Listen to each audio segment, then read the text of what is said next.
November 27 பிறந்த நாள் காணும் திராவிட இயக்கத்தின் 3ஆம் கலைஞரே, இந்திய ஜனநாயகத்தை காப்பாற்ற போகும் எங்களின் எதிர்காலமே. மாண்புமிகு துணை முதலமைச்சர் உதயநிதி ஸ்டாலின் அவர்களுக்கு பிறந்த நாள் வாழ்த்துக்கள். திரு KKSSR ராமச்சந்திரன், விருதுநகர் தெற்கு மாவட்ட கழக செயலாளர், வருவாய் மற்றும் பேரிடர் மேலாண்மை துறை அமைச்சர்.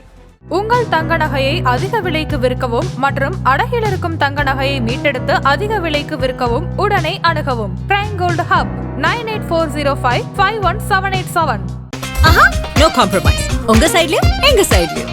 It's a GT promise. GT Holidays, South India's now. SIR எதிர்க்கிறீங்க, கோர்ட்டுக்கெல்லாம் போறீங்க. திமுக SIR வந்தா நம்ம வாக்குரிமையை பறிச்சிருவாங்க அப்படின்னு சிஎம் வீடியோலாம் போட்டிருந்தாரு, பார்த்தோம். எதிர்க்கிற நீங்களே போய் ஃபார்ம் ஃபில் பண்ணி கொடுக்குற வேலையும் பண்றீங்க. எதிர்க்கிறீங்களா ஆதரிக்கிறீங்களா ஒன்றும் புரியலையே. திரு உதயநிதி அவர்களுடைய பிறந்தநாள் என்ன சொல்ல விரும்புறீங்க? இளைஞர்களை வைத்து மாணவர்களை வைத்து விளையாட்டு போட்டிகள் நடத்தப்படுகிறது. எல்லா விளையாட்டு போட்டிகளுக்கும் அவரே விளையாட்டுத்துறை அமைச்சராக இருந்து பயங்கரமான அதிகமான ஊக்கத்தை அளித்து வருகிறார். யார் எங்கே போனாலும் சரி, விளையாட்டு இன்னைக்கு வந்து தமிழ்நாட்டில் ஒரு பெரிய இந்திய தேசத்திலே ஹப்பாக இருக்குது. அந்த அளவுக்கு அவர் பண்ணிட்டு வர்றாரு. பொறுமையா அணுகுனீங்களா இல்ல விஜய் இதோட அரசியல்ல இருந்து அனுப்பி விட்டுறலாம்னு நினைச்சீங்க? ஜெய் சார், ஜெய் ஒரு போட்டியா நினைக்கிறீங்களா? இப்போ விஜய் இப்போ வந்தவருங்க 75 ஆண்டு காலமா இந்த கட்சி, 76 ஆண்டு காலமா பல தலைவர்களை பார்த்தது. எங்க கட்சி அழிக்க நினைச்ச ராஜாஜியாலையும் முடியல, காமராஜரால முடியல, எம்ஜிஆரால முடியல, ஜெயலலிதா அம்மையார முடியல, இப்போ இருக்கிற எடப்பாடியால முடியல, மற்றவங்களும் இனிமேல் வரவங்களாலையும் முடியாது. சென்னை முழுக்க பல இடங்கள்ல விஜய் பல இடங்கள்ல 2வது இடத்துல வரதால மாதவரத்தை பொறுத்தவரை எங்களுக்கு கண்ணுக்கு புலப்படவில்லை. இங்கே போட்டுக்கிற மாவட்ட செயலர்கள் இந்த பகுதி வர இடத்துல ஒரு 10 இடத்துல தாவேகா கூட்டி பார்த்தேன் சார். எத்தனை போர்டு வைக்க சொல்றீங்க? நான் 10,000 போர்டு இப்போ வைக்கிறேன். எங்க தலைவர் வேணான்றார், போர்டு வைக்க வேணான்றார். ஏன்னா அது மக்களுக்கு பாதுகாப்பாக முடியுது, அது இடையூறாக இருக்குது. வாரிசு அரசியல் குற்றச்சாட்டு இப்ப மேலோங்கி இருக்கு. திரு உதயநிதி ஸ்டாலினை எப்படியாவது முதலமைச்சர் ஆக்கிடணும், அதுக்காக தான் திமுக இவ்வளவு போராட்டம் பண்ணிட்டு இருக்காங்க. இவ்வளவு போராடுறதே அதுதான். நாங்க தேர்ந்தெடுக்க உங்களுக்கு என்ன கஷ்டம்? அதுல வாரிசு அரசியல் பெருமையா நினைக்கிறீங்களா? என்ன அதுல என்ன இருக்கு? யாராவது இந்த இயக்கத்தை, மாபெரும் இயக்கத்தை காப்பாற்றுவதற்கு அதுக்கு தகுதியானவங்க தான் நாங்க ஏற்றுக்கொள்ள தயாராக இருந்தோம். அது யாராவது தலைவரோட பையனா இருந்தாலும் சரி, பேரனா இருந்தாலும் சரி, நாங்க ஏற்றுக்கொள்ள தயாராக இருக்கோம். 76லேருந்து இந்த இயக்கத்தில் இருக்கேன். நாங்கள் பல வெற்றியை பார்த்தவங்க, பல தோல்விகளை பண்ணுறவங்க. வெற்றியை பார்க்கும்போது நாங்கள் வந்து ஆர்ப்பரித்ததும் இல்லை, தோல்வியை கண்டு தோன்றதும் இல்லை. ஆனால் இந்த தேர்தல் 26 தேர்தல் நீங்கள் சொல்கிற போல டஃப் பேட்டில் இல்லை. எங்களுடைய அனுபவத்தில் சொல்கிறேன், இது ஒரு ஈஸி பேட்டில். உங்க ஓட்டுல தான் ஒரு ஓட்ட போட போறாரு போல தெரியுது. போட முடியாது. எங்கள் ஓட்டு இந்த இயக்கம் ஊறி போன இயக்கம், தமிழக மக்களுடைய ரத்தத்தில் ஊறி போன இயக்கம்.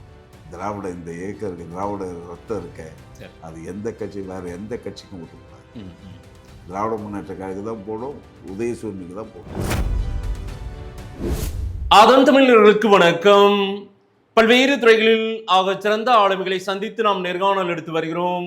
அந்த வகையில் நம்மோடு இணைந்திருக்கிறார் திராவிட முன்னேற்ற கழகத்தின் சென்னை வடகிழக்கு மாவட்ட செயலாளரும் மாதவரம் சட்டமன்ற உறுப்பினருமான திரு மாதவரம் சுதர்சனம் அவர்கள். அவரிடம் கேட்பதற்கு நிறைய இருக்கின்ற வார்களோடமே கேட்போம். வணக்கம் அண்ணே. வணக்கம். எப்படி இருக்கீங்க? நல்லா இருக்கேன், ரொம்ப சந்தோஷம். தேர்தல் வேலைகள் எல்லாம் ரொம்ப தீவிரமா பணிகள்ல இருந்துட்டு இருக்கீங்க. குறிப்பா அந்த SIR, இந்த ஸ்பெஷல் இன்டென்சிவ் ரிவிஷன், இது வந்து அந்த வாக்கு சீர்திருத்தம், இதற்கான வேலைகள்ல நீங்க மும்முரமா நிறைய ஈடுபட்டு கொண்டிருக்கீர்கள். அந்த நேரத்துல கேட்ட உடனே நேரம் கொடுத்திருந்தீங்க, ரொம்ப சந்தோஷம், ரொம்ப மகிழ்ச்சி. சந்தோஷம். SIR எதிர்க்கிறீங்க, கோர்ட்டுக்கெல்லாம் போறீங்க. திமுக SIR வந்தா நம்ம வாக்குரிமையை பறிச்சிருவாங்க அப்படின்னு சிஎம் வீடியோலாம் போட்டிருந்தாரு, பார்த்தோம். எதிர்க்கிற நீங்களே போய் ஃபார்ம் ஃபில் பண்ணி கொடுக்குற வேலையும் பண்றீங்க. உங்க ஆட்களே போயிட்டு BLA 1 BLA 2 ஆட்களை எல்லாம் விரைவுபடுத்தி வேலையை முகாம் மாதிரி போட்டு வேலை செய்யறீங்க. எதிர்க்கிறீங்களா ஆதரிக்கிறீங்களா ஒன்றும் புரியலையே. இல்லை, SIR நாங்கள் எப்பவுமே எதிர்க்கிறோம். அப்புறம் எதுக்கு அந்த வேலையை செய்றீங்க? செய்து தான் ஆகணும். அதாவது உச்சநீதிமன்றம் சென்றோம், பீகார் மூலமாக உச்சநீதிமன்றம் சென்றிருக்காங்க. அங்கேயும் வந்து அதுக்கு எந்தவித தடையும் ஏற்படுத்தப்படவில்லை. இப்போ நம்ம தமிழ்நாடு அரசும் அங்கே சென்றிருக்கிறது, மற்ற கட்சிகளும் இணைஞ்சிருக்கு. ஆனால் இதுவரை அதுக்காக நிரந்தரமான ஒரு தீர்ப்பு உச்சநீதிமன்றத்திலேருந்து கிடைக்கல, வேணான்னு. இருந்தாலும் அவங்க எலெக்ஷன் கமிஷன் தேதி அனௌன்ஸ் பண்ணிட்டாங்க. நவம்பர் மாதம் 4ஆம் தேதியிலேருந்து டிசம்பர் மாதம் 4ஆம் தேதி வரை அந்த எஸ்ஐஆர் நடக்கும்னு அனௌன்ஸ் பண்ணிட்டாங்க. அதனால் வந்து நம்ம பாய்காட்லாம் பண்ண முடியாது. ஜனநாயகத்தில் வாக்குரிமை என்பது முக்கியமான ஒன்று. இல்லைங்கண்ணே, ஒரு எதிர்ப்பின் அடையாளம் என்னன்னா எனக்கு இது வேண்டாம், அதுதானே எதிர்ப்பு. ஆமாம். ஆனால் அவங்க சொல்லிட்டாங்க, அது ரூல்ஸு ஃபாலோ பண்ணி தான் ஆகணும்னு நீங்களும் பண்ணுறீங்கன்னா அப்போ அது எதிர்ப்பின் வீரியமே குறைஞ்சி போச்சு. அப்போ உங்களுக்கு இது வேணும்னு நினைக்கிறீங்க. நீங்கள் அப்படி எடுத்துக்கொள்ளக்கூடாது. எதிர்ப்பு என்பதை நாங்கள் வந்து ஜனநாயக முறையாக நீதித்துறைக்கு சென்று அங்கே மூலையே தான் பெற முடியுமே தவிர எங்களுடைய எதிர்ப்பை பல முறை சொல்லியாச்சு. பீகாரில் அங்கே எஸ்ஐஆர் நடக்க சொல்லி நம்ம எல்லாம் ஒன்றா கலந்து நம்மளும் அந்த இதில் இந்தியா கூட்டணி சார்பாக கலந்து சொல்லியாச்சு. ஆனால் அதற்கு வந்து நீதிமன்றத்தில் அதற்கான தீர்ப்பு சாதகமாக வரவில்லை. நீதிமன்றத்தில் ஒரு சில தளர்வுகள் ஏற்படுத்தப்பட்டது. குறிப்பாக சொல்ல போனால் ஆதார் கார்டை வந்து நீங்கள் அதை கன்சிடர் பண்ணணும், பரிசீலிக்கணும் அப்படின்னு ஒரு ப்ரூஃபாக பரிசீலிக்கணும்னு சொல்லி தீர்ப்பு வழங்கிச்சு. இப்போ தமிழ்நாட்டுக்கு இதெல்லாம் தேவையே இல்லைன்னு அங்கேயே வாதாடி இருக்கோம். இப்போ சொல்லிட்டு இருக்கோம். இந்த எஸ்ஐஆர் அவங்க அனௌன்ஸ் பண்ணுறதுக்கு முன்னே சொல்லியிருக்கோம். எங்களுடைய பாராளுமன்ற உறுப்பினர்கள்லாம் வந்து தேர்தல் ஆணையத்தை போய் அணுகி இது போல் தேவையில்லைங்க, ஏன்னா எலெக்ஷன் வர்ற நேரத்தில் இது போதுமான நேரம் இருக்காது, ஆனால் இது தேவையற்ற ஒன்றுன்னு சொல்லியிருக்காங்க. அவங்க எடுக்கலை. காரணம் என்னென்னா அது வந்து அந்த எலெக்ஷன் கமிஷனுடைய தனித்தன்மை இப்போ போயிட்டு தான் நம்ம எல்லாமே சொல்லலாம். தனி அதிகார அமைப்பு தானே, இன்னொரு அதிகார அமைப்பு. பட் அதை இயக்கக்கூடிய அதிகாரிகள் சரியா வரலன்னா ஒண்ணுமே இல்ல. தமிழ்நாடு தேர்தல் ஆணைய அதிகாரிய வந்து உங்க ஐஏஎஸ் தான் அப்படி பார்த்தால். அதே போல பிஎல்ஓக்கெல்லாம் வேலை செய்யறவங்கலாம் உங்க அதிகாரிகள் தான், நீங்க தான் மேற்பார்வை. அப்படியே எப்படி பிஜேபி இதுல போய் அரசியல் பண்ணிட்டோம், வாக்குரிமையை பறிச்சிருவாங்க? அதாவது தேர்தல் அதிகாரியை திராவிட முன்னேற்ற கழகம் எந்த வகையிலும் வந்து இன்ஃப்ளூயன்ஸ் பண்ணாது. ஏன்னா தன்னிச்சையான ஒரு அதிகாரம் படைத்தவங்கன்னு திராவிட முன்னேற்ற கழகம் அது உணர்ந்திருக்கு. அதே போல் பிஎல்ஓவாக இருக்கிறவங்க பலதரப்பட்ட மக்கள். ஒவ்வொருத்தரும் போயிட்டு நீங்கள் திமுகவுக்கு சாதகமானவர்கள் சொல்ல முடியுமா? சொல்ல முடியாது. பிஎல்ஓ அதிகாரிகளை நீங்க ஏற்க முடியாது, சொல்ல முடியாது. மிரட்டுறாங்களே பள்ளிக்கரணையில சென்னையில ஒரு வீடியோ காட்டுங்களேன், ஆடியோ ஏதாவது 1-2 அது போல இருக்கலாம். அது எங்க அந்த தைரியம் கூட? அதனுடைய முழு வீடியோவை பார்த்தா தான் தெரியும். அது அங்க ஒரு ஃபோன் கால்ல ஒரு அம்மா பேசுறாங்க, அதனுடைய சாராம்சம் என்னன்னு முழு வீடியோவும் பார்க்கணும். ஒரு லைனை மட்டும் நீங்க பாத்தீங்கன்னா பிஎல்ஓ அதிகாரி ஒரு பெண் கதறாங்க, நான் அரசு பள்ளி ஆசிரியருங்க, என்னை மிரட்டுறாருங்க திமுக நிர்வாகி. சொல்றேன் அது பொய்யா கூட இருக்கலாம். அவங்க வேற ஏதாவது இயக்கத்தை சார்புடையவர்களா இருக்கலாம். அதனால வேணும்னு கூட அவங்கள சொல்ல வச்சிருக்கலாம். நான் சொல்றேன், அது எப்படி வேற இயக்கத்தினர் மட்டும் தான் தப்பு பண்ணுவாங்க, திமுகவினர் தப்பே பண்ண மாட்டோமா? திமுக வந்து ஜனநாயகத்தை, அதாவது அதை தான் நிலைநாட்டணும்ன்ற விரும்புகிற கட்சி. குறுக்கு வழியில் வரணுன்ற விரும்புகிற கட்சி திமுக இல்லை. சரி, குறுக்கு வழியில் வரணும்னா தளபதியாரோ இல்லை தலைவர் கலைஞரோ 2016 அம்மையார் ஜெயலலிதா இறந்த ஒன்று வந்திருக்கலாம். ஆனால் அதை அப்பயே அவங்க தவிர்த்துட்டாங்க. அதற்கான வாய்ப்புகள் பல நேரங்களிலே கிடைச்சிது, அதை அப்போவே தவிர்த்துட்டாங்க. மக்கள் வாக்களித்து ஓட்டு போட்டு தான் வரணும்னு விரும்பும் தான் திராவிட முன்னேற்ற கழகம். திராவிட முன்னேற்ற கழகத்துக்கு உள்ள ஜனநாயக பிடிப்பு வேறு எந்த கட்சிக்கும் இல்லை. ஏதாவது ஒரு வகையில் வந்துடலாமா அப்படின்னு தான் ஆசைப்படுத்துதோ. ஏன்னா எங்களுக்கு ஒரு பாரம்பரியம் இருக்குது. இல்லை, இதை வச்சு எப்படி வர முடியும்? இந்த எஸ்ஐஆர்ன்றது ஒன்று, நீங்கள் நீண்ட கால அரசியல்வாதி, ரொம்ப வருஷமா இருக்கீங்க. 2002 இதே எஸ்ஐஆர் இருந்திருக்கு. ஆமாவா இல்லையா? உங்களுக்கு தெரிஞ்சிருக்கும். மறுபடியும் அதுதானுங்க, இப்போ எதுவும் புதுசா எதுவும் வரல. இதில் எங்க வாக்குரிமையை பறிப்பாங்க? 2002 ஒன்றிய அரசுல இருந்த அதிகாரம் வேற. அவங்க ஜனநாயகத்தை விரும்பிய அதிகாரிகள், விரும்பிய தலைவர்கள். ஜனநாயகத்தை எந்த விதத்திலையும் அவர்கள் குலைக்க விரும்பவில்லை. வாக்குரிமையை பறிச்சிருவாங்கன்னு பயப்படுத்துறீங்களா? அதாவது பிஜேபினாவே ஒரு பயம் காட்டுறீங்க, பிஜேபினாவே பயம், அது ஒரு பூச்சாண்டி மாதிரி பயன்படுத்துறீங்க. பிஜேபினாலுமே இன்னைக்கு நீங்கள் வந்து ராகுல் காந்தி அவர்கள், எதிர்கட்சி தலைவராக இருக்க ராகுல் காந்தி அவர்கள் எல்லாத்தையும் படம் பிடித்து காமித்து என்னென்ன குளறுபடிகள் ஹரியானாவில் நடந்திருக்கு, மகாராஷ்டிராவில் நடந்திருக்கு, எல்லாத்தையும் போட்டு பீகாரில் ஒர்க் அவுட் ஆகலையே. ஒர்க் அவுட் ஆகலாம் 10,000 ரூபாய் கொடுத்தாங்க. ஆமா, இதுவும் ஜனநாயகத்தை படுகொலை செய்ய ஒரு வாக்கு திருட்டு நடக்குதுன்றார்ல, ஓட்சோரி. ஆமா, புரியுது. 14,000 நம்பலைய மக்கள் 14,000 கோடி 14,000 கோடி அது வந்து திட்டப்பணிகளுக்காக ஒதுக்கப்பட்ட பணியை அவங்க தேர்தல் பணிக்காக அவங்கள சாதகமாக பயன்படுத்திட்டாங்க. அதுதான் ஏடுகள் சொல்லுது. மக்களுக்கு போன 10,000 ரூபாய் போன அந்த எவிடன்ஸ் இருக்குது. இதுக்கு மேலே வேற என்ன சொல்ல முடியும்? எலெக்ஷன் ப்ராசஸ் நடக்கிற நேரத்தில் இதெல்லாம் இல்லை, ஒரு தொழில் முனைவோர் ஸ்கீம் தானே. இப்போ நம்ம 1000 ரூபாய் கொடுக்குறோம்ல மகளிருக்கு, கோட் ஆஃப் கான்டாக்ட்னு ஒன்று அனௌன்ஸ் பண்ணோம். இல்ல அதெல்லாம் முன்னாடியே தேர்தல் தேதி அனௌன்ஸ் பண்றதுக்கு முன்னாடியே இந்த 10,000 ரூபாய் போய் சேர்ந்துருச்சு. அதுதான் சொல்றேன். அது கூட இது போல வந்து ஏதாவது ஒன்று பண்ணி ஆட்சியை பிடிக்கணும்னு அவங்களுடைய இது வெறுப்பு அவங்க பேர்ல இருக்கு. அந்த ஆட்சிக்கு எதிராக மக்கள் திரும்புகிறார்கள் தெரிஞ்சுதான் இதெல்லாம் பண்றேன். இல்லைண்ணே 10,000 ரூபாய்க்கு விலை போயிட்டாங்க பீகார்ல மக்கள் அப்படின்னா, இங்க நீங்க கொடுக்குற 1000 ரூபாய் பொங்கலுக்கு காசு கொடுக்க போறீங்க கட்டாயம். அதை கூட நீங்க இல்ல அவங்க அதை ஒப்பிடுறாங்க. நீங்க 10,000 ரூபாய் 1000 ரூபாய் வந்து நாங்க தேர்தல் வாக்குறுதியில கொடுத்த தேர்தல் நேரத்துல 2021 தேர்தல் வாக்குறுதியாக கொடுத்தது தான் 1000 ரூபாய். அதுவே 2 வருஷம் கழிச்சு தான் கொடுத்தோம். ஆமாம், அதுவே 2 வருஷம் கழிச்சு தான் கொடுத்தோம். நிதி ஆதாரம் இல்லைன்னு கொடுத்தோம். அதுக்கப்புறம் இப்போ மக்கள் சந்தோஷமா இருக்காங்க. அதை நீங்க அதான் கூட கம்பேர் பண்ண முடியாது. இல்லை அவங்கன்னா இது போல ஏதாவது தேர்தல் வாக்குறுதி கொடுத்துருக்காங்களா, இது போல முன்னாலேயே ஏதாவது ஒன்று பண்ணியிருக்காங்களா? இல்லை நம்ம தேர்தல் நெருங்கும் போது அப்படியெல்லாம் நம்மளும் பீகார் மாதிரி அந்த ஃபார்முலாவெல்லாம் நம்ம எடுக்க மாட்டோம்ல, அந்த மாதிரி எல்லாம் உறுதியாக நம்ம நம்பலாமா? திமுக எப்பவுமே அதில் நம்பிக்கை இல்லையே. 1000 ரூபாய் கொடுக்குறோன்னா பெண்களுக்கு கையில் பொருளாதாரம் இருக்கணும், வாங்குகிற சக்தி இருக்கணும். பெண்கள் மற்றவங்கள ஃபினான்ஷியல் மற்றவங்கள சார்ந்து இருக்கக்கூடாது, ஆண்களை சார்ந்து இருக்கக்கூடாது. தன்னிச்சையாக அவங்களுக்கு வாங்குகிற சக்தியை உருவாக்கணுன்ற எண்ணத்தில் தான் இதெல்லாம் கொடுக்கப்படுறது. அது மட்டும் இல்லை, அதனுடைய நோக்கம் என்னன்னு தெரியுது. குடும்ப தலைவிக்கு கொடுக்குற 1000 ரூபா வந்து காலையில் 5 மணிக்கு எழுந்து 11 மணி வரலாம் குடும்பத்துக்காக உழைக்கிறவங்களுக்கு உரிமை தொகையாக தான் தரும். அப்படி தான் சொல்கிறாரு தலைவரை தவிர 1000 ரூபாய் வந்து சாதாரணம் தான். இல்லை டெவலப்மெண்ட்டை கொடுங்கண்ணே. இப்போ பெண்கள் வளர்ச்சிக்கு என்ன பண்ணணுமோ அதை கொடுக்கலாம்ல. 1000 ரூபாய் கொடுத்து அந்த 1000 ரூபாயில தான் குடும்பம் நடத்த முடியும்னு சொல்ற மெசேஜ் என்ன திமுக சொல்றது? 1000 ரூபாய் ஏழை பெண்களுக்கு 10,000 ரூபாய் மதிப்புள்ள பணமாக கருதப்படுகிறது. மாதம் 10,000. ஏன்னா அந்த அளவுக்கு சிக்கனமாக அவங்க பயன்படுத்துகிறாங்க. அதே போல் விடியல் பயணத்தில் மூலிமா அவங்களுக்கு கிடைக்கிற 900 ரூபாயிலேருந்து 1300 ரூபா வரை பெண்களுக்கு விடியல் பயணம் மூலமாக கிடைக்கிற பணமும் அதுவும் ஒரு பெரிய பணம். அதையும் நம்மளே விமர்சனம் பண்றாங்களே, அதெல்லாம் நடந்திருக்குல்ல. நம்ம இலவசமா ஓசியா அரசியல் இருக்கதானே இதே விமர்சனம் பண்றவங்க இப்ப அதை விமர்சனம் பண்ணவங்க இதெல்லாம் ஏன் தரப்படவில்லை அப்படின்னு கேள்வி கேட்டுட்டு இருந்தாங்கல்ல. சட்டமன்றத்துல மக்கள் மன்றத்திலாம் கேட்டாங்கல்ல, ஏன் இன்னும் உரிமை தொகை நீங்க சொன்னபடி தரல, தந்த உடனே இப்படி விமர்சனம் பண்றாங்க. இது அரசியலுக்காக பண்ண இல்லைங்க. எல்லா பெண்களுக்கும் 1000 ரூபாய் கொடுக்க போறோம் குடும்ப தலைவர்களுக்குன்னு சொன்னீங்க. அப்புறம் இப்ப கொஞ்சம் கொஞ்சமா இன்னமும் நீங்க ஃபார்மை ஃபில் பண்ணி கொடுங்கன்றோம். 1,16,00,000 பேர் இப்ப இன்னைக்கு பெறாங்க.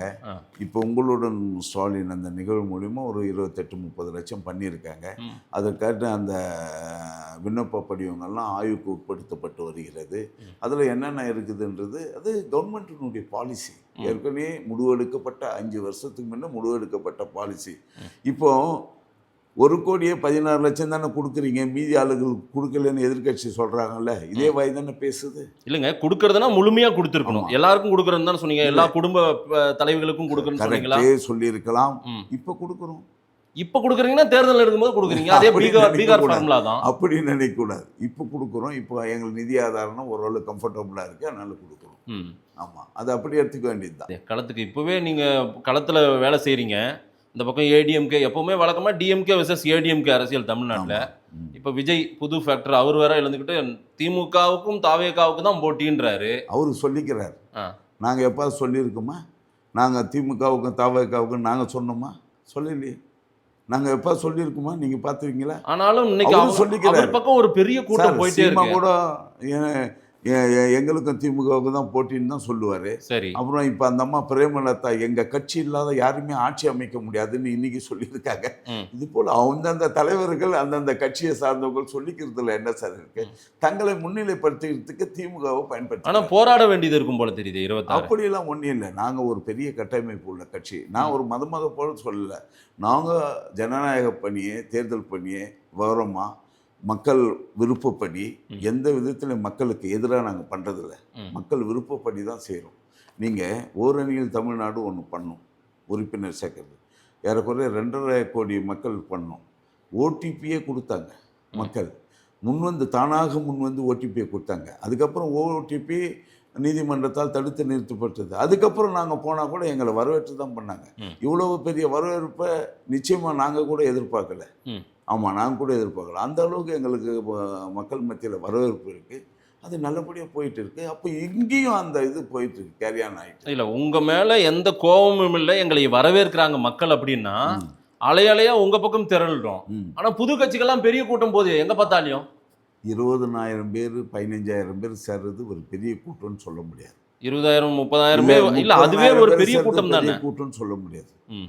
நாங்க கூட தான் எங்க இளைஞரணி செயலாளர் இப்போ இருக்க மாண்புமிகு துணை முதல்வர் அவர்கள் 7 லட்சம் பேரை கூட்டினார் ம். மாநாட்டுக்கு, இளைஞரணி மாநாட்டு. அது எவ்வளோ பெரிய இதுவாக இருந்தது. நாங்களாம் 3 கிலோமீட்டர் டிராஃபிக் ஜாமில் காரை விட்டு நடந்து போனோம். ரைட்டு. திரு உதயநிதி மேல இருக்கிற ஆர்வத்தை விட விஜய் மேல இருக்கிற ஆர்வம் அதிகமா இருக்குல்ல, இளைஞர் பட்டாளம் அந்த கூட்டம். நிச்சயமாக இருக்காது. நாங்கள் அமைதியாக எங்களுடைய பணியை பண்ணுறாரு, அவரும் பிரமாதமாக பண்ணின்னு. இளைஞர் அணின்னு ஒவ்வொரு மாவட்டத்திலும் உருவாக்கப்படுகிறது. ம். இளைஞர் அணியால் நூலகங்கள் திறக்கப்படுகிறது.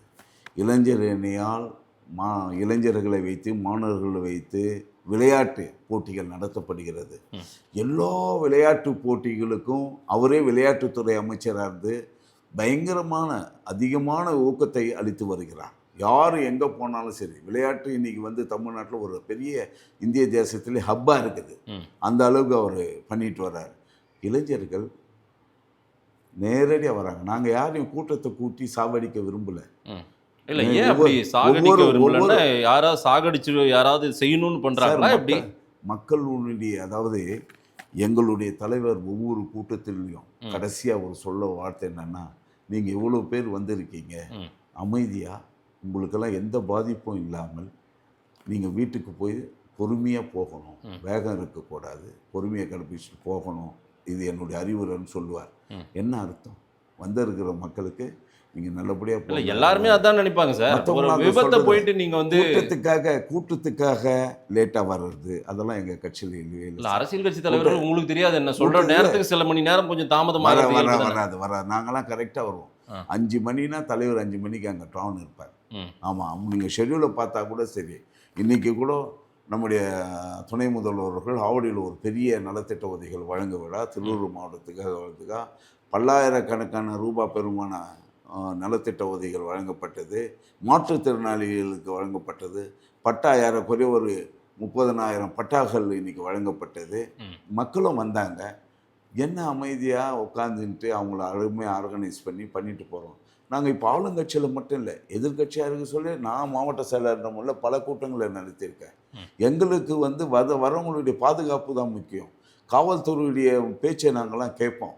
கேட்டு அதுக்கேற்ற போல சீரமைச்சுப்போம். இல்லை சார், யாரும் கேட்கல சார். இப்படி நீங்கள் வந்து பாதுகாப்பு கொடுக்க வேண்டியது உங்கள் அரசாங்கம் சார். நீங்கள் தான் சார் பாதுகாப்பு கொடுக்கணும். அது அந்த கூட்டம் நாளைக்கு பிரச்சனையாகும், நாளைக்கு கேஷுவலிட்டி ஆகும், விபத்து ஆகக்கூடியதா இருக்கும் அப்படின்னு கணிக்க வேண்டியதே உங்க அரசாங்கம் தானே. நீங்க விபத்து நடக்கும், இது வந்து ஒரு கட்டுக்கடங்காத கூட்டம்னா நீங்க தானே சொல்லணும். 7 மணி நேரம் தாமதமா வந்தா எந்த கூட்டமும் பெருக தான் செய்யும். அதுவும் மாலை நேரம். இது சரியில்லை சார், நீங்க நிறுத்துங்கன்னு நீங்க தானே சொல்லணும். அரசாங்கம் அதுவே அரசியலாக்கப்படும். இவர் பேச அனுமதிக்கல, ஜனநாயக படி எங்களுடைய உரிமை பறிக்கப்பட்டதுன்னு சொல்லுவாங்க. அதனால கூட பந்தோபஸ்து என்ன போடணுமோ அதை தான் போட்டு சரி பண்ணணும். மாநில அரசாங்கத்துக்கு தான் கடமை அதிகம், குறிப்பா லா அண்ட் ஆர்டர் உங்க கண்ட்ரோல். கடமையை செய்தது. இன்னொன்னு சொல்றோம் பாருங்க, 8:30 மணிக்கு தலைவர் கேள்விப்படுறார், உடனடியா தலைமை செயலகம் போறார். இறந்தவங்களுக்கு நிதி அரசு இது வந்து 10 லட்சம் அனௌன்ஸ் பண்றார். அதுக்கப்புறம் அவங்களுக்கு ஹாஸ்பிட்டலுக்கு கொண்டு போய் சேர்க்கறதுக்கு எல்லா அமைச்சர் பெருமக்களையும் எல்லா மாவட்ட ஆட்சித்தலைவரையும் இன்ஸ்ட்ரக்ஷன் கொடுக்குறார், எல்லாம் அங்கே போங்க. மற்ற மாவட்டங்களில் இருக்கிற மருத்துவமனையில் இருக்கிற டாக்டர்ஸ் அங்கே வர வைக்கிறார். இவ்வளவும் பண்ணிட்டு ஒரு நம்பர் கமிஷன், இது என்ன இதுக்கான காரணம் ஆய்வு செய்யறதுக்கு ஒரு நம்பர் அப்பே எழுதுறார். நேராக வீட்டுக்கு கூட செல்லாமல் நேராக விமான நிலையம் போகிறார். 12:30 மணிக்கு விமானத்தில் மூலம் போயிட்டு அங்கே போயிட்டு நேரடியாக ஹாஸ்பிட்டலில் இருந்த பாதிக்கப்பட்ட மக்களை பார்க்குறார். அதுக்கப்புறம் போஸ்ட்மார்ட்டம் பண்ணவங்களுக்கு அஞ்சலி செலுத்துறார், இறந்தவங்களுக்கு அஞ்சலி செலுத்துறார். காலையில் 9 மணிக்கு திரும்பி வர்றார். ரியாக்ஷன் கேட்கலையா? ஒரே ஒரு இல்ல, நாங்க ரியாக்ஷன் கேட்கல. ஆக்ஷன் என்ன? ஒரே ஒரு நிமிடம் கூட அவர் தூங்கலை. இல்ல சார், நீங்க அதை நடக்க விடாமல் தடுத்திருக்கணும் இல்ல, அதுதானே பாதுகாப்பு கொடுக்கறது. நடந்ததுக்கு அப்புறம் நீங்க பண்ண ரியாக்ஷன் எல்லாம் எவ்வளவு ஸ்டாம்பீட், 100கணக்கானவங்க கும்பமேளாவில் செத்தாங்க. அதை பத்தி யாராவது கேட்குறாங்களா? கும்பமேளாவில் 100கணக்கானவங்க செத்தாங்க, பல இன்சிடென்ட் நடந்தது.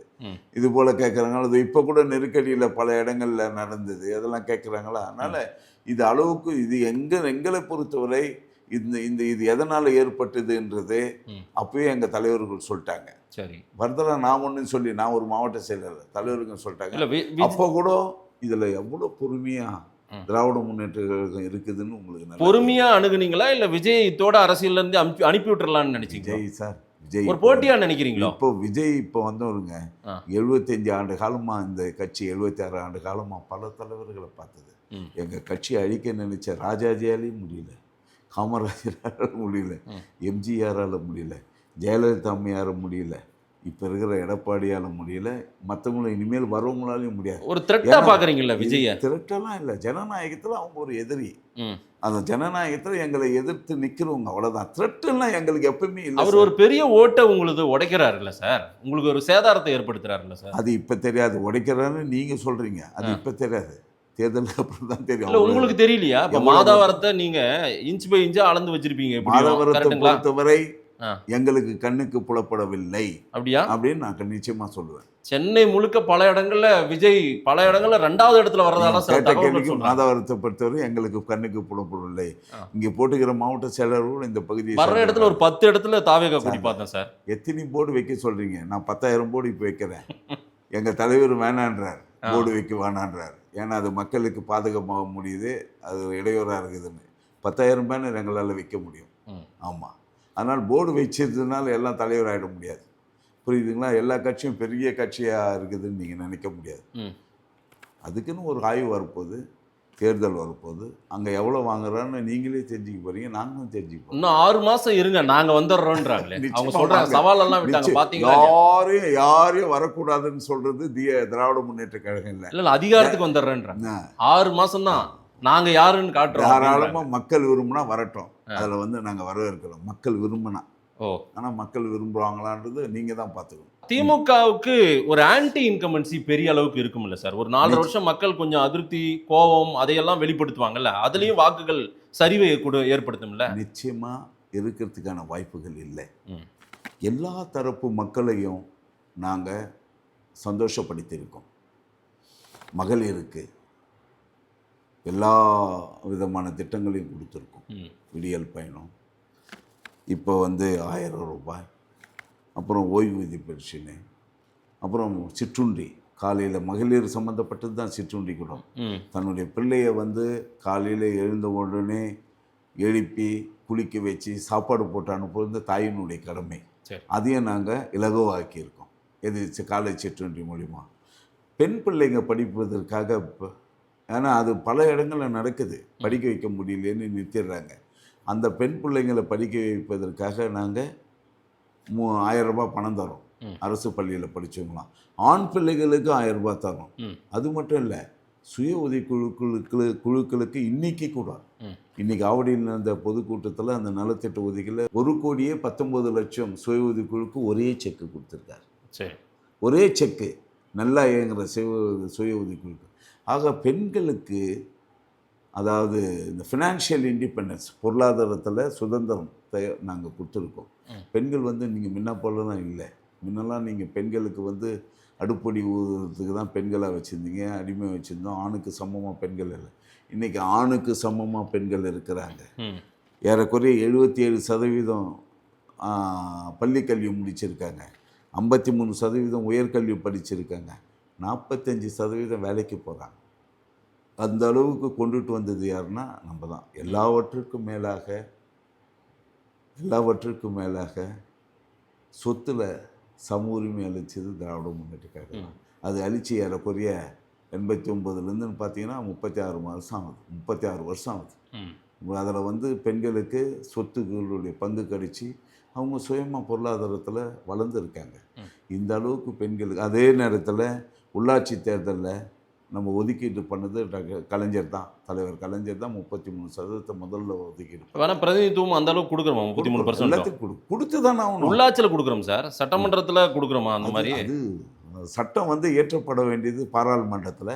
அந்த சட்டத்திற்கு எதிராக திராவிட முன்னேற்ற கழகம் எப்பவுமே இருந்தது இல்லை. இவ்வளோ சாதித்த திமுக ஆட்சி, எல்லா மட்டத்த அதிகாரிகள் அதே போல ஊழியர்கள் எல்லாருமே தெருவில் போராடுறாங்க. தூய்மை பணியாளர்கள் போராடுறாங்க, மருத்துவர்கள் போராடுறாங்க, ஆசிரியர்கள் போராடுறாங்க.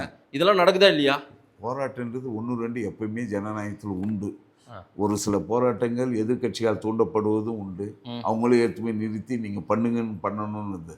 எதிர்க்கட்சிகள் என்ன ஜனநாயகத்தை இல்ல, சாதாரண அவங்க மக்கள் போராடுறவங்க என்ன சொல்றாங்க, எங்களுக்கு திமுக எதிர்க்கட்சியா இருந்தாவே நல்லது செய்யறாங்க சார் அப்படிலாம் சொல்ல மாட்டாங்க. அது சொல்றாங்க. சொல்றவங்க அப்படிதான் சொல்லுவாங்க. ஆ. எதிர்க்கட்சியால் தூண்டப்படுறது உண்டு, கட்டாயம் அது நடக்க தான் செய்யும். அது ஜனநாயகத்தின் இன்னொரு பக்கம். அதை வந்து நீங்க எதிர்க்கவே முடியாது. கம்ஃபர்டபுளா ஜெயிக்கிறதுக்கான அவங்களுடைய கோரிக்கைகள் நிறைவேற்றப்படும். கோரிக்கைகள் பிரச்சனை இருக்குது, ஒத்துக்கிறீங்க? பிரச்சனை இருக்குல்லாத ஜனநாயகம் எங்க இருக்கு? இந்தியாவுல வந்து வளர்ற பெரிய நாடு. சந்தோஷமா இல்லையா சார்?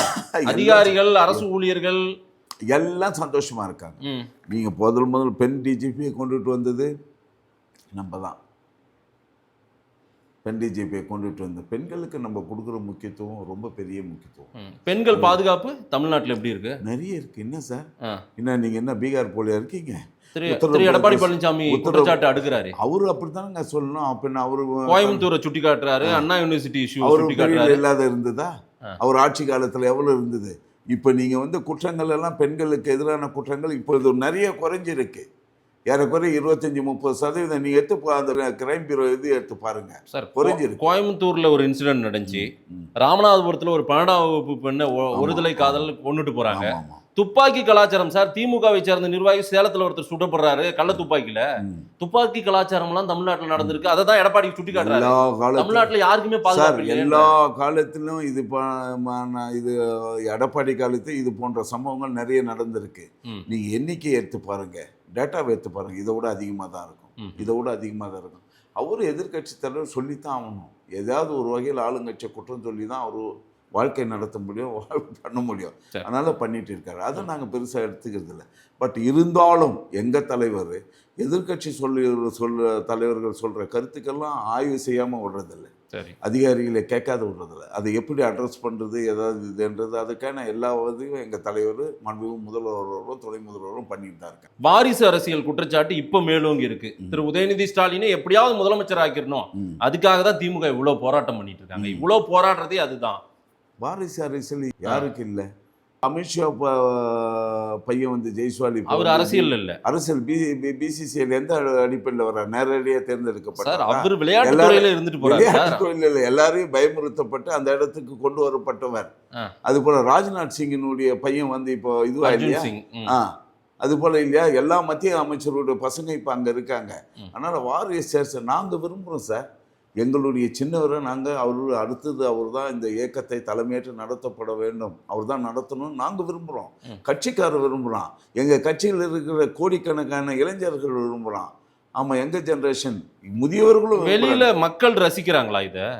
நிச்சயமா ரசிக்கிறீங்க. தலைவருக்கு அப்புறம் தளபதி இவ்வளவு நாள் பொறுமையா இருந்து பண்ணி வந்தார்ல, எவ்வளவு உழைப்பு. ஆனா இவரு எவ்வளவு உழைப்பு. டிசிஎம் வந்து இப்ப சீக்கிரமா இந்த பொசிஷன் வரணும்னு ஆசைப்படுறாரு. பயங்கரமா கடுமையா உழைக்கிறாரு, கட்சிக்காக உழைக்கிறார். அவர் வரதுல என்ன கட்சி? நாங்க தானே சார் தேர்ந்தெடுக்கணும் எங்க தலைவரை.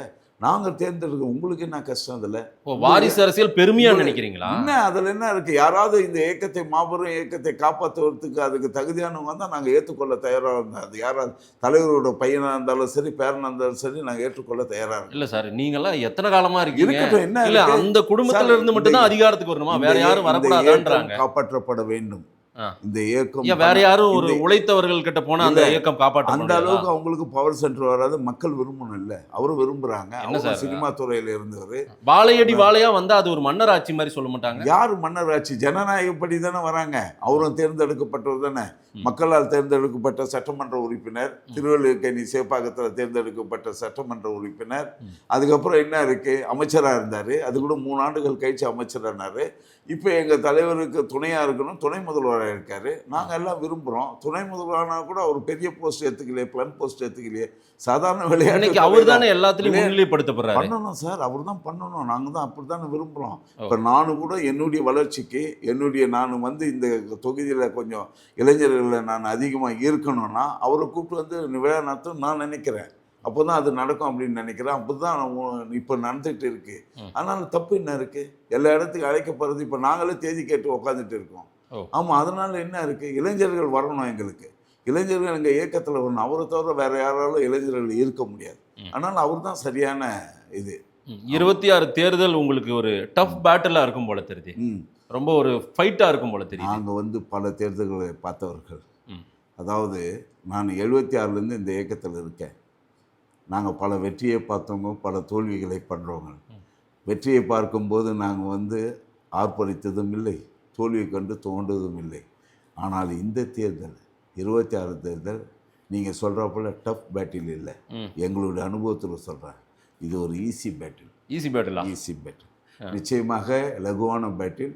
நாங்கள் இருந்தாலும் எங்களுக்குள்ளே இருக்கிற அந்த மெத்தனை சுணக்கெல்லாம் வரக்கூடாதுன்னு நாங்கள் ரொம்ப கடுமையாக உழைச்சிட்டு இருக்கோம், கவனமாக இருக்கோம். எங்களுடைய வாக்குரிமையை ஜனநாயகத்தில் எங்களுக்கு கிடைக்க வேண்டிய அந்த உரிமையெல்லாம் மற்றவங்க பறிக்கக்கூடாது அப்படின்ற இதில் அதில் தான் எஸ்ஐஆரில் எங்களுடைய தீவிர பயிற்சி அங்கே இருக்குது. நீங்கள் சொன்னீங்கல்ல, முதல்ல கேள்வி கேட்டீங்கல்ல, ஏன் இவ்வளோ அங்கே எதிர்க்கிறீங்க இங்கே ஒன்று, அதுக்காக இதை விட்டுட முடியும்? நான் வந்து நாங்கள் சேர்க்க மாட்டோம், நாங்கள் பண்ண மாட்டோம். இதில் அது பாட்டுக்கு அந்த வேலை நடக்கும், அதில் என்ன முறைகேடு நடக்கும்னு நீங்கள் அது பாதுகாக்கிறீங்க. மக்கள் வந்து பாமர மக்கள் இருக்கிற இடம் ஒரு சிலருக்கு உதவி பண்ணுறதுக்காக தான் தேர்தல் கமிஷனே, தேர்தல் ஆணையமே எங்களுக்கு அந்த அங்கீகாரத்தை கொடுத்துருக்கிறது. BLA 2 என்ற அங்கீகாரத்தை கொடுத்துருக்கு. அதை நம்ம எல்லா கட்சிக்கும் கொடுத்துருக்கு, எங்கள் கட்சிக்கு மட்டும் இல்லை. அதிமுக கொடுத்து மற்ற எல்லா அங்கீகரிக்கப்பட்ட கட்சிகளுக்கும் அந்த வசதி செய்திருக்கு. அவங்க சுறுசுறுப்பாக இல்லைன்னா அதுக்கு நாங்கள் பொறுப்பாக மாட்டோம். நம்ம தான் நாங்கள் இப்போ மட்டும் இல்லை, ஆளுங்கட்சின்றதுனால மட்டும் இல்லை, எதிர்கட்சியில் இருக்கு சொல்லி இதோட சுறுசுறுப்பாக இருந்தவங்க தான் நாங்கள் எப்பயுமே கவனமாக இருப்போம், உஷாரப்போம். ஏன்னா எங்கள் தலைமை எங்களை அந்த அளவுக்கு உரமேற்றி வச்சிருக்கு, எங்களுக்கு பயிற்சி கொடுத்து வச்சிருக்கு, ஒவ்வொரு கூட்டத்துலேயும் இதை பற்றி பேச வச்சிருக்கு. இப்போயே 2 மாவட்ட செயலர் கூட்டம் போட்டார் எங்கள் தலைவர், புரியுதுங்களா? ஒன்று அங்கே மகாலிபுரத்தில் போட்டார். எங்களுக்கு எதை எப்படி எதிர்கொள்ளணும்னு தெரியும், எந்த நேரத்தில் எந்தெந்த மூலிமா எங்களுக்கு எந்தெந்த திசையிலேருந்து அம்புகள் வரும், அதெல்லாம் எப்படி தடுக்கணும்னு எங்களுக்கு சொல்லித்தரார். முக்கியமான கேள்வி இது, பிஜேபி எதிர்ப்புன்றது உங்களுக்கு லாபம் கொடுக்குதா? அதை ஓட்டா கன்சாலிடேட் நிறைய நம்மளால பண்ண முடியுது, இந்த இஸ்லாமிய கிறிஸ்துவ வாக்குகள் எல்லாம் வாங்குறதுக்கு அது ஒரு நல்ல ஒரு ஃபார்முலா அப்படின்றதுனால தொடர்ச்சியாக அதையே செஞ்சுருக்கேன். இப்போ சட்டமன்ற தேர்தல் உங்களுக்கு ஆமாம் தானே? இங்க மாநில கட்சிகள் தான் நீங்க போட்டி போட போறீங்க. பிஜேபி பயத்தை ஏன் காட்டுறீங்க? இப்ப பிஜேபி என்ன வந்துட போகுது, அதிகாரத்துக்கு பிஜேபி வரும், நாங்க எங்க பயத்தை காமிக்கிறோம்?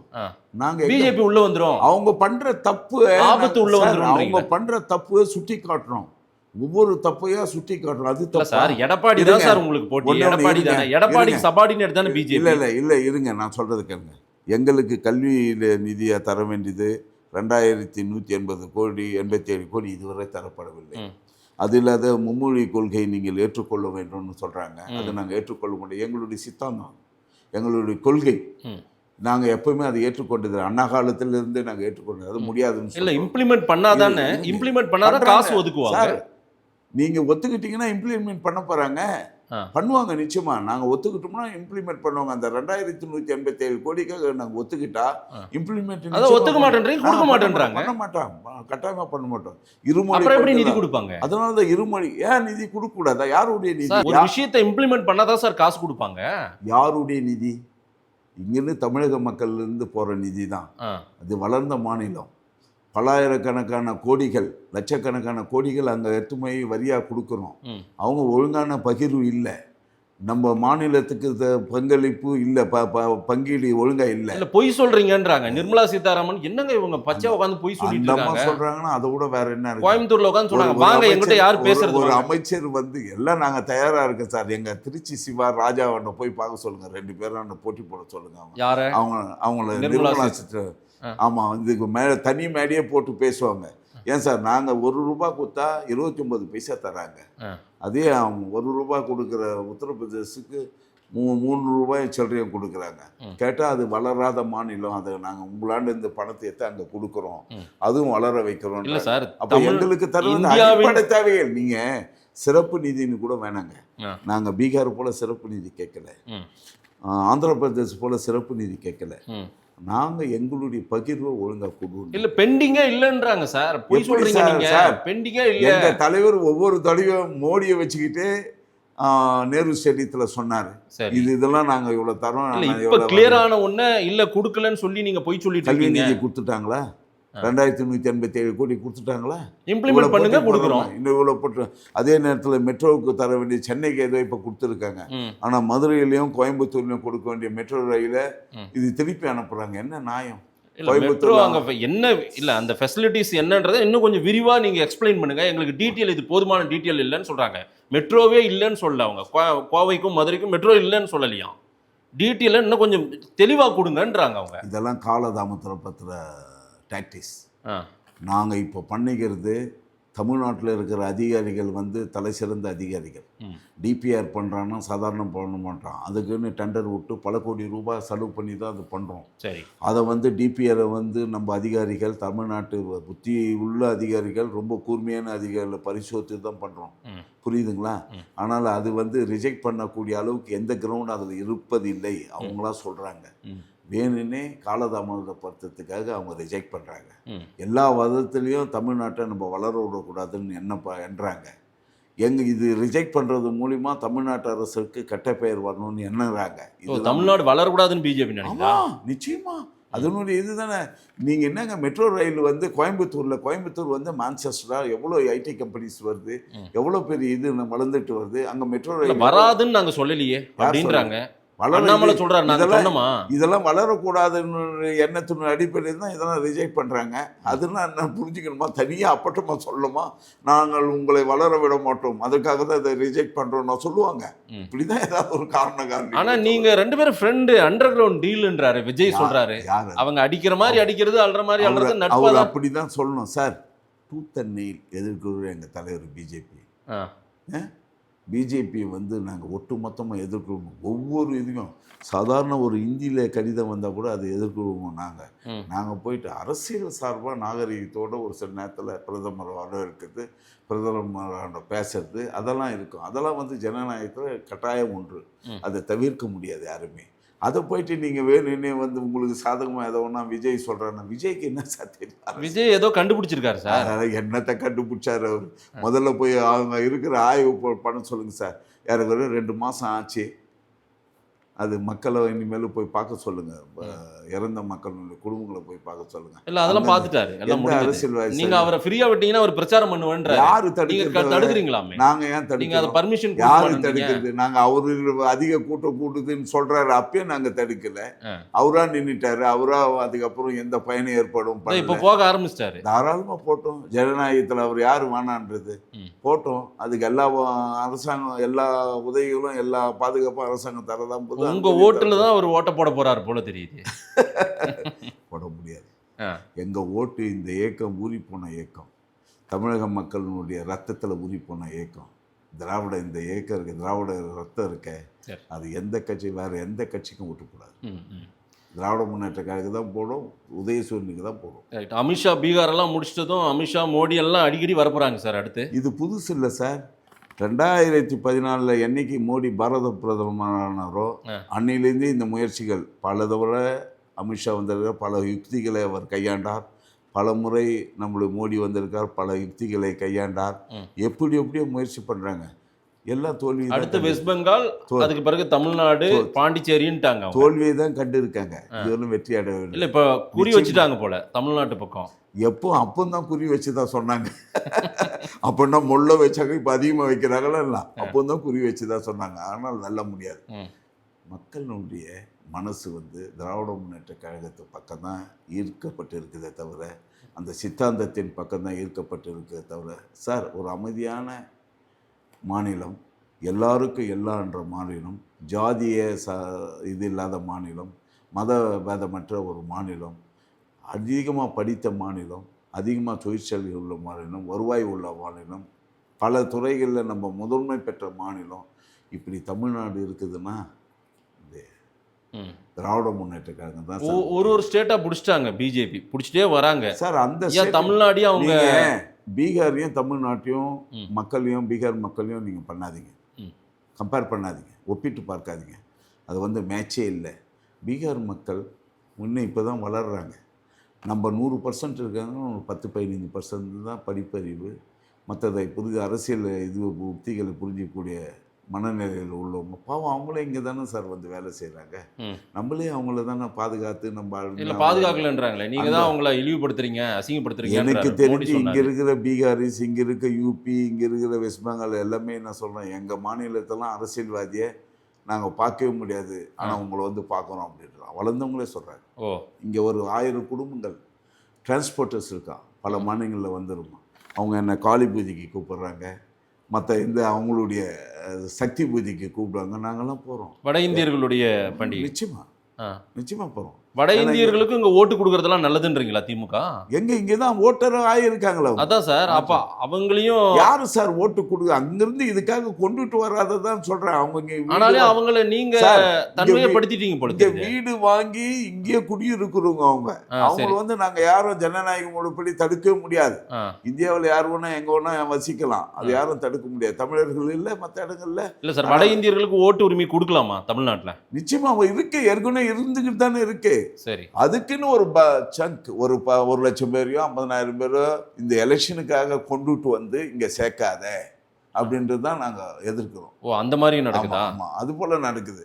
இப்போ சாதாரணமாகவே ஒரு வேலைக்கு வரான், ஒரு வாரத்துல வருவான், அவனை தான் இங்க சேர்க்காத. அவன் ஒரு வாரம் கழிச்சு வேற எங்கேயாவது போயிடுவாங்க. மற்ற இடங்கள்ல வேலை தேடி இங்கே அவங்களுக்கு இருப்பிடம் இல்லை, மற்ற வசதிகள் இல்லை. ஆனால் அவங்களாம் முன்னுடைய கட்சியினுடைய வளர்ச்சிக்காக இங்கே தேர்தலுக்காக சேர்க்காதுன்றது தான் நாங்கள் எதிர்க்கிறோமே தவிர, வீடு வாசல் இருக்கிறவங்களாம் ஏற்கனவே இருக்கிற எவ்வளோ மார்வாடிஸ் இருக்காங்க, வட இந்தியர் எவ்வளோ ஜெயின் இருக்காங்க, எவ்வளோ இது இருக்கிறாங்க, மற்றவங்களாம் இருக்காங்க. அதெல்லாம் யாரும் தடுக்கிறது இல்லை. யார் சொன்னது தடுக்கிறோம்? ரொம்ப கூலா பேசுறீங்க சார். சென்னை வடகிழக்கு மாவட்ட செயலாளர் நீங்க. உண்மைதான் சொல்லணும். இல்ல இல்ல, நீங்க கொஞ்சம் கூட எல்லாரும் வராங்க, பல திமுக வீழ்த்தணும் வராங்க, ஆனாலும் அதெல்லாம் ஒண்ணும் இல்லைங்கன்னு ஜாலியா இருக்காது சார். நடக்காது, ஜாலியா இருக்கீங்க நீங்க. நடக்காது. நாங்கள் எங்களோட களத்தை புரிஞ்சுக்கிட்டு தான் பேசுகிறேன் நான். சரி, ஏன்னா நாங்கள்லாம் தினந்தோறும் களத்தில் இருக்கிறோம். அதனால் எங்களுக்கு கள நிலவரம் நிச்சயமாக தெரியும். திரு உதயநிதி அவர்களுடைய பிறந்தநாள் என்ன சொல்ல விரும்புகிறீங்க? இப்போ அவர் வந்து நல்ல உடலில் எல்லா வகையில் எல்லா வளங்களும் பெற்று வாழ வேண்டும். கட்சிக்காக ரொம்ப ரொம்ப அதிகமாக இப்போ உழைக்கிறார். எல்லா மாவட்டங்களுக்கு சென்று மாவட்ட அளவில் ஆய்வு நடத்துகிறார். மாவட்ட அளவில் வந்து இது போல் நலத்திட்ட உதவிகளை வழங்குறாரு. நல்ல ஆயுசோடு இருக்கணும், நல்லபடியாக இருக்கணும். எங்கள் இயக்கத்துக்காக இன்னும் அதிகமாக வளர்க்கக்கூடிய, இப்போ உழைக்கிறது போல் இன்னும் தொடர்ந்து அவர் உழைக்கக்கூடிய பலத்தை அவர் பெறணும். தொண்டர்கள் எல்லாரும் அவர் பின்னால் இருக்கிறோம். இளைஞர்கள் இருக்காங்க, முதியோர்கள் இருக்காங்க, நடுத்தர மக்களும் இருக்காங்க. அவர் தான் எங்கள் இயக்கத்தை வருங்காலத்திலே தலைமையேற்று நடத்த இருக்கிறார் எங்கள் தலைவருக்கு. அதனால் அந்த அளவுக்கு அவர் எல்லா வகை வசதியும் பெற வேண்டும் என்று பார்த்துக்கிறேன். நன்றி சுதர்சனன் சார். அதாவது நான் திமுக பயப்படுறாங்க விஜயெல்லாம் பார்த்துட்டு அப்படின்லாம் சொன்னாங்க. ஒரு மாவட்ட செயலாளர் ரொம்ப கம்ஃபர்டபுளாக எம்எல்ஏ, கொஞ்சம் கூட முகத்தில் பயம் தெரியல எனக்கு. மக்கள் என்ன சொல்கிறாங்கன்னு பார்க்கலாம். நேரம் கொடுத்து பேசியமைக்கு நன்றி. நன்றி.